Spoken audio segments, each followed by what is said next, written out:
Wonder Woman faces off against the god of death, Hades himself, in his own domain, his own house. Welcome back to my channel, and this is Wonder Woman, the absolute Wonder Woman. And beginning our beautiful story, we continue with the little girl, Wonder Woman herself, Diana, in hell, still managing to smile. And from the distance, she saw a looming figure. It was the goddess Persephone, the queen of the underworld. You see, she loves nature.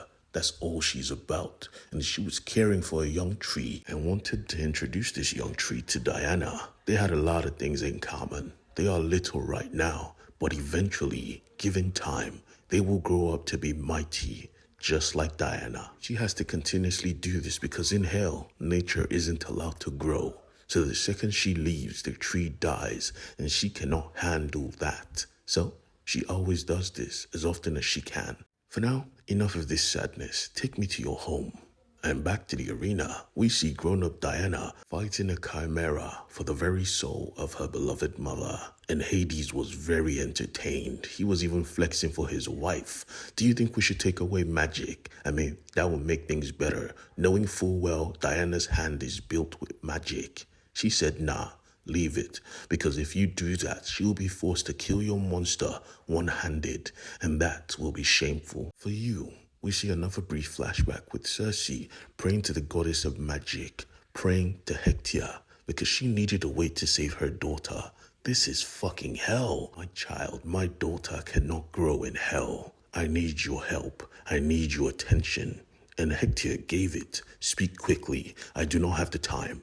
And so she pleaded, I need a route to get my kid out of hell. Please assist me. Show me a path. And Hecate corrected, there has already been a path. There are two actually. One is temporary, but the one more permanent comes from a story I told Hades. One story you could find anywhere in this room. The story and the game are connected. She didn't realize the story until she saw the book, The Lady or the Tiger. Which brings us back to the arena, because Diana was fighting a losing battle, and her mother was forced to watch in the distance. Hades was smug as ever. He was glad to watch Diana die, especially because his queen thought she was going to live. But Circe, she could do nothing but watch as her child dies. Remembering back to the nights where she used to read her a story about the arena. The story, as usual, began with the princess falling in love with the guy beneath her station, and her father saying, no, you are not allowed to marry filth,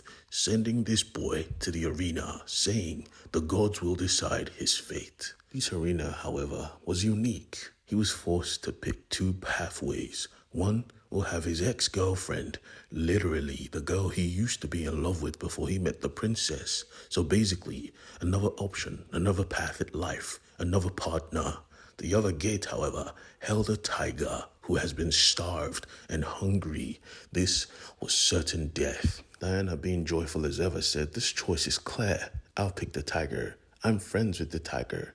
I could talk to them. Her mother said, yes, you can, but most humans cannot. Most humans see this as death. Back in the story, though, the young man put his love, his life, in the fate of the princess. She was the one to make the choice. She was the one to guide him. And this was a big choice to make. Did she want to see the one she loved marry another, or watch him die? For days, she could think about nothing else. What choice would she make? And on that day, she just tilted her head at a door, and he walked through it. The end. Now, if you're like me and Diana, you're asking yourself the same thing. What the fuck? What kind of ending is that? And Circe just smiled.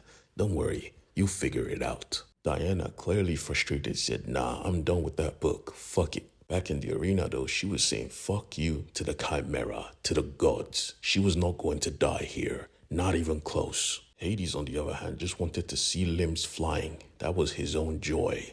Diana was just busy kicking ass. His wife, however, was curious. Don't you think this is too extreme for an opening ceremony?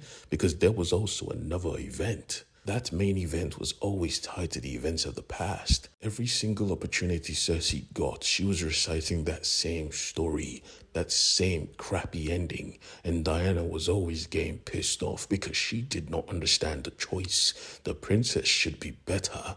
Putting your love or even contemplating his death at all is a mistake. meaning she never really loved him. She didn't have enough compassion. But Diana had compassion in droves, because even in this fight, she looked at the Chimera, begging her to stand down. I do not want to kill you. You did not choose this life. But the Chimera wanted the violence, and so, with sadness in her heart, she knew she had to continue. And that is when it hit her, when she was younger, while she was working with her mother. She realized that's why the story ended that way, because she was not the princess. In that scenario, oftentimes she would not be the one making the choice. She would just have to pick the right person to put her trust in. Back in the arena, though, she was about to end the fight, and she looked at Hades and begged him not to make her do this. Hades, the sadistic fuck, said, you have to.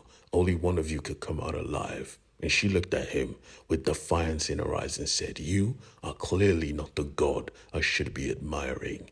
You are not even a god at all. The sheer disrespect was loud. In his own domain. You speak to me, the lord of the underworld. She said, yes, I do. Rest well, sister. As she broke the neck of the Chimera and laid her to rest, praying for her, while in turn praying to the goddess of justice that even in this underworld, even in this hell, there is still justice for those who deserve it. As she looked at Hades, she crackled with energy, pure, unbridled energy. He looked at her with energy himself. You dare? And she said, yes, I fucking dare. As the arena lit up with pure energy, he flew inches from his face, daring him to look upon her, daring him to do something. And he couldn't. He was even blocking his eyes because she was too bright. She let him know, oh, you get hit. You will definitely get hit. But not now. Your fate is not to die yet. Yet. Accepting his defeat, he looked at her and said, pick a door and get out of my sight. Get out of my domain. One will lead you to your death, and the other will lead you to freedom. Make this choice knowing you will never see your mother again.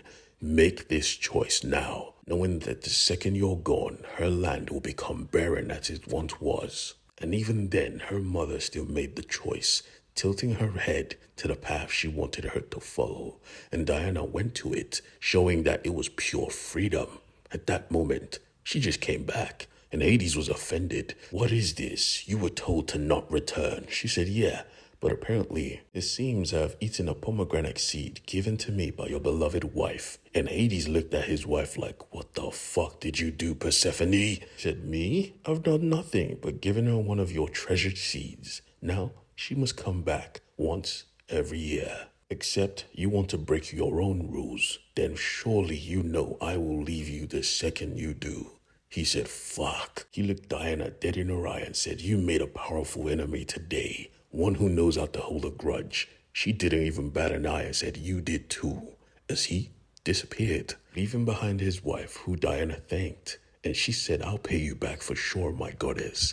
And Persephone said, if you want to pay me back, you know what the fuck to do. Achieve your destiny. Come back and give my husband his reckoning. If you do that, we're cool. And just like that, the trial was over. Just like that, she carried her mother and flew her to the island. She knew full well if she landed on this ground, thus begins her first month in Hades. She had a destiny to achieve. So dropping her mother, she promised that she would get the job done on Earth by Hector's name. And thank you for the lasso, mother. It saved my life and a bunch of innocent people. Farewell, mother. Till I see you again.